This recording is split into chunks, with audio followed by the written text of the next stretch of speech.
All right, man, that's some throwback for me. And I'm sure everybody out there that's probably my age or close to my age, I'm sure you guys felt that a lot. And yes, a big shout out to a girl like Antonia. You tried. You tried to not know any.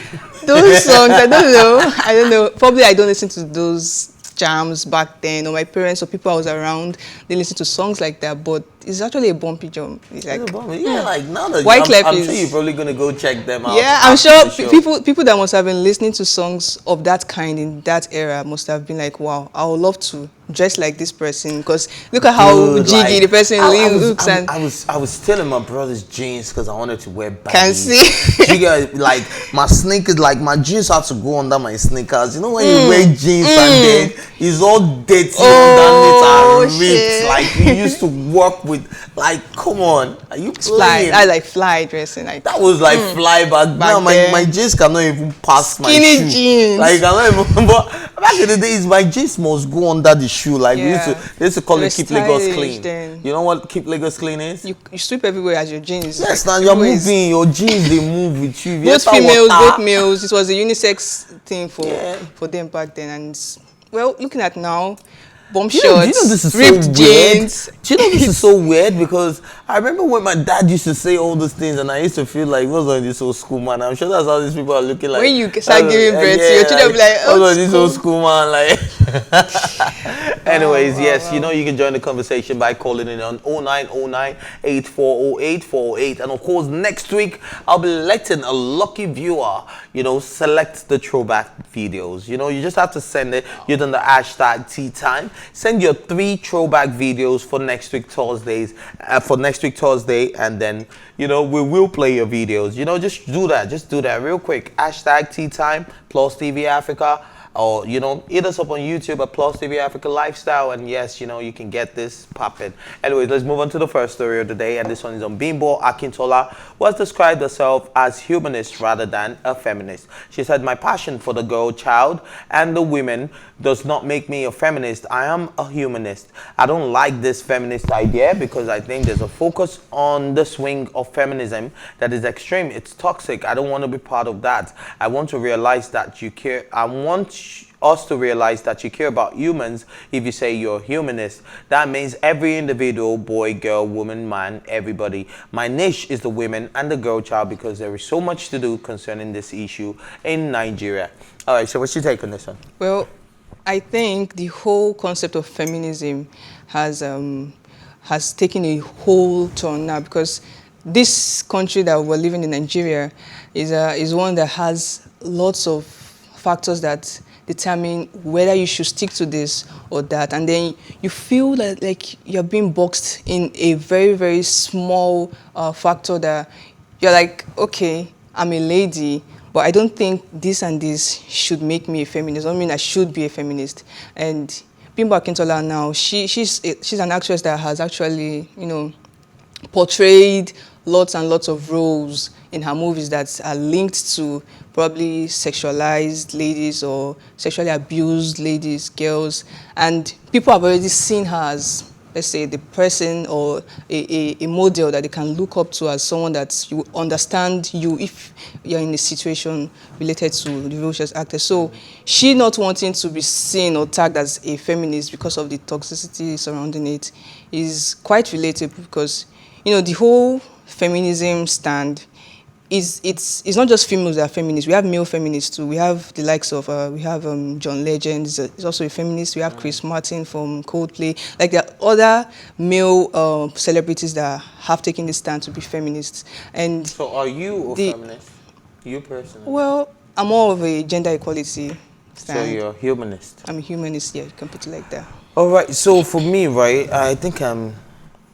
How do I put it now? I'm egalitarian. Do you understand? What are you saying? I'm egalitarian. That's what it is. It's another term for people who just care about humanity. Do you understand? Yeah. So you can call me a humanist, but I'm egalitarian. I care about equality of everybody. So I don't believe in, a woman saying that I'm not going to be submissive, or a man saying that I need a woman must always do this. I'm not that type of guy. I'm the guy that believes that there's equality in everybody. You're a girl, whether you're a girl, a man, a woman, whatever wherever you are, I feel like we are all one and we're equal, regardless of the race, color, and whatever it is. So I don't even look at it from the sexual angle of it. I look at it from the being a creation of the Lord. Yeah, just being human. Do you get what I mean? Yeah, like the moment the most beautiful rule is love your neighbor as yourself, and love is the biggest commandment, right? True. So when you're looking at that, I feel like that's when you need to start taking off a lot of things. Now, I know that a lot of men, and that's because of the patriarchal system and the toxic masculinity and ego that comes with a lot of men. They feel like I am Lord over you, especially when the Bible already defined the woman as a weaker vessel. Yeah, do you understand? helper. Which a lot of people, and you are helpers, and they've made women look so I understand the idea that you're trying to change such terms, but to be used against women. But the idea of feminism, especially in that sect, you see them breaking up. What's her name? Mercedes. She just got married like 2 weeks ago. A very popular feminist, and she was even the one that tweeted it or put it on Facebook that said, my feminism in the mud. Man, babe had to kneel down and feed that guy palm wine and all of that. Do you get what I mean? So at the end of the day, culture wouldn't even allow feminism to thrive in this part of the world. Do you get what I mean? Because the culture says, kneel down, feed your man palm wine, go and look for your husband, bring him, those rites that happens at weddings. In the whole Islamic tradition, where there are some countries that women are never allowed to drive. You can't even vote. You can't even do so. The whole feminism stand is really, really strong. It's really, really important in the world. But then the toxicity that surrounds it too is another thing. And if you want to be a feminist, you should not infringe on another person's right to not be a feminist, to just be a humanist. So if you are being boxed in a feminist mentality, okay, everything that concerns females, it must be equal with that of males. Females should be able to wear what they want to wear, dress how they want to dress, and look how they want to look, or do what they want to do, because men have seen it as only men can do this. There are certain roles in some organizations that you feel like a man would do it much better. But then when you try to allow room for changes, you see that some women too can also do it. But wait, do you know that what you're saying now, is true, but there's certain jobs that women can do. What about heavy lifting? You see, it's not like you cannot find women that can lift heavy stuff, right? But it is limited.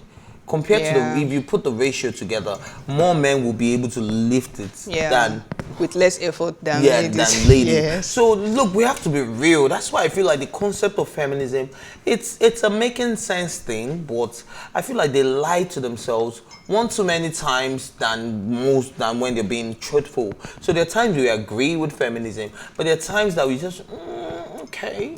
Yeah, it's cool. It doesn't look proper because it's not something that has been done over the years. Yeah. So it's just this century. Not even this century. Has it been like this over the past 2 or 3 decades? The whole feminism stand and everything. People have seen certain things to be males, certain things to be for females. But now that it's coming up, it's seeming weird to see females doing some things. How many past presidents have we had that were females in the last decades? No, I think that that's a global thing, because even if you look at how Hillary Clinton tried to get in, and has America ever had a female president? They haven't. Do you get what I mean? So I don't think, and America is like the giant of the world. Standard. the Bonner boy of the world. Giant of the world. Oh, you get me? So so if you think about it, like that's what America is, and they still haven't had a female president. I don't know what that is about, but I'm not in support of that, because I feel like women are better administrators than men, actually. I feel like they have more compassion. I feel like they have more, not for real, if you know how to handle, if you know how to get a woman, they will care for you, trust me. You sound like you're talking from experience. Yes, I am actually, because all my female bosses that I've worked with in the past, in fact, it's up to now, they all love me and we're all cool, we're friends. Do you get what I mean? Yeah. Do you get what I mean? They love me, and it's the truth. Or don't you love me, Mas? So basically, right, I feel like if you know how to, you know, get a, and they understand more. A man will bring his ego into play. Like, no, my friend, go and do it, man. Yeah, I'm your boss.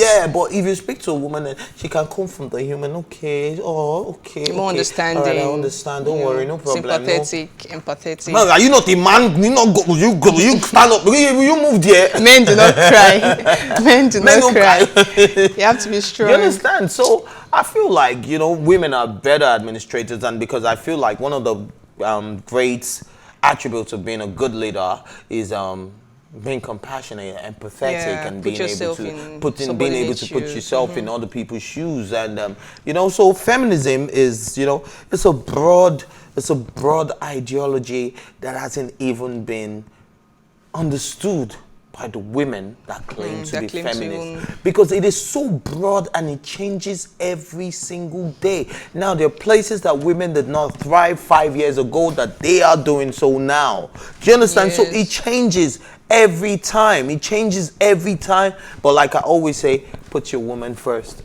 Yeah, that's a very, very good word to say, because if you're able to allow the women, you know, to do things that they don't normally do, and then they do well at it, you'll be like, okay, so women can actually still do. But what you go once you let us see that happen, like, why can't she lift this thing better than me? That is, you can't deal with your ego. Yeah, that's what I'm saying. Like, that's why it becomes toxic, and it becomes, you know, very if we see ourselves as equal without looking at gender and all, you're like, okay, egalitarians, humanitarians, you know, they are the best forms of ideologies that I can relate to. Okay. I don't know about every other person. If you choose to be a feminist, I just hope one day you get married and you serve somebody palm wine. Anyways, let's move on to the next story, and this one is on DJ Cuppy, who has been open about a taxing academic journey since her admission to Oxford University, England. She wrote, I haven't been online for a few days as I have been dealing with my last term at Oxford University. My thesis is due soon, and I am under so much pressure to deliver at such a high academic standard. Having never done a research paper before, it's extremely draining in a mental and even emotional way. My diagnosed attention deficit, hyperactivity disorder, and anxiety have gotten the best of me. I'm going through a rough time. I know, but it shall soon pass, and I'll finish the paper and, you know, have good confidence. Wow, Cuppy. I know Cuppy as one of the most I don't care person. She lives her life as she wants it. She doesn't really give a damn about what other people's opinions are of her. But she coming out to talk about what she's feeling, what she's passing through at her college. It's wow. It's something that is relatable though, because even in the Nigerian university condition, you know there's several problems that you face as youths. And talkers of being in somewhere that we see as a comfortable place, as the UK or Canada or countries that we know that their education system is actually cool, but someone is having ADHD and going through stress, going through what Cuppy is going through, and she's coming out to talk about it. It's like, wow. So the rich also cry too. You know, the whole thing that is the fact that you have lots of money, you have wealth and fame, and it doesn't mean that you don't pass through the whole stress or the whole problems that also comes with being a human being. So her coming out to say this about how she's feeling, her health, her mental state, and wow, it's actually, well, people would have to look into it and say, wow, she's trying. You know, she's trying. I wanted to say HDMA. ADHD. It's the ADHD. Yeah. Do you know what that means, though? Do you know attention, like someone that's not able to, you know, focus on one thing, focus on multiple things at once. Okay, so let me just read it out. ADHD. Attention deficit hyperactivity disorder, ADD or ADHD, is a chronic condition that affects millions of children and often persists in adulthood. ADD or ADHD includes some combination of problems such as difficulty sustaining attention. That is, if you are getting too much attention, you can't deal with it. Like, it's more in children. So oh, you're so cute. You're so. You know, when you just do that to some kids, they're crying. They're like, they don't want people to come. that's what it is. And hyperactivity and impulsive behavior, they act based on impulse. They can just run away and just go and hide themselves in a locker or something. Executive functioning difficulties are often prevalent in those with ADD, ADHD. Children and adults with ADD, ADHD may also struggle with low self-esteem because they feel like, why you come, who am I? I'm not even, why are you talking to me? You don't talk to me. I don't want to feel that. Yeah, and troubled relationships and poor performance in school. Now, I brought this all out because I wanted to underline the poor performance in school. Now, if you're dealing with ADD, ADHD, it's really difficult for you to do well because most of the time she's popular. She's a popular person, and she has difficulty dealing with so much attention. Imagine you're just in class and you just want to read your book, or you go to the library and everybody wants to talk to you. Hey, Cuppy, hi, how's your daddy? That's the price that comes with being a celebrity. Do you get what I mean? Like, you won't be able to deal with it so much, and then this could lead to other things, and you're trying to get away, you're trying to escape using other measures. It could lead to drug addiction, it could lead to depression, it could lead to, it could lead to just, cutting yourself away from the world. So I typically understand what Cuppy is going through, and it's a real thing, because I went to the comment section and people were like, I beg Joe, that you won't feel Abi. Some people were already saying like, oh, you know you're not going to pass, blah blah blah. You're making excuses already. But look, I think we're gonna get to that story of Selena Gomez, right? Okay. Who also said we should be able to speak freely about mental health issues, and I really appreciate the fact that she's coming out, because a lot of people have issues they don't. I didn't know I had anxiety issues until recently. Oh. Yeah. So I didn't know. But were you told, or you just like realize it on your own self? Like, were you told? Story for another day. Anyways, I didn't know that I had anxiety issues until recently, right? So a lot of people don't know the issues that they have. Yeah. They don't. In fact, in Nigeria, you don't even know what you have. Everybody will tell you, you don't even know you need to go for checkup. They'll tell you, I beg, you're fine. I beg, you're fine. Don't worry, you're just now because you don't get money. Me now too, I'm going through a lot. And they'll say now because you broke. If to say you get money now, you go do okay. Do you get what I mean? Like, but that's not the issue. People are actually dealing with real life issues, and then I think all we have to do is be human and be compassionate as usual.